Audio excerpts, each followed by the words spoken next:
We'll guide you through how to make 3D chrome text effect in Illustrator.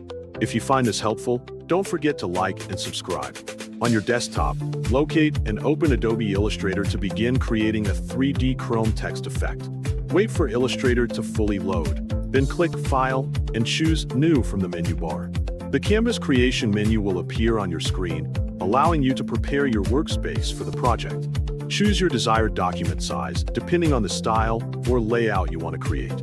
After selecting the size, click Create to generate your new artboard. Next, select the Type tool from the toolbar and click once on the artboard to activate the text area. Type the word or phrase you want to transform into a Chrome design. Choose a font style for the text, and in this tutorial, use the Impact font because its thick letters work well for Chrome effects. Increase the font size until the text becomes large and easy to edit. You can reposition the text slightly for a cleaner and more balanced workspace during the process. Once the text is ready, switch back to the Selection tool from the toolbar.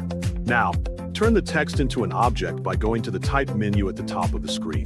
Select Create Outlines so the text becomes editable shapes instead of live text. After that, go to the Effect menu, choose Blur, and then select Radial Blur to help create a simple 3D appearance. Change the amount setting to 10, then click OK to apply the blur effect. Next, go to the Object menu and choose Rasterize. Make sure the DPI setting is changed to high before clicking OK. This will help the chrome effect appear sharper and cleaner on the text. After rasterizing the object, go back to the Effect menu again. Select Sketch and choose Chrome from the list of effects. Set the detail value to 1 and the smoothness value to 10 for the chrome style used in this tutorial. Click OK to apply the chrome effect to the text.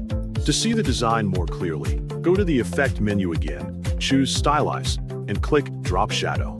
Click OK, and you will now have a shadow effect that enhances the overall 3D appearance of the chrome text design inside Illustrator today.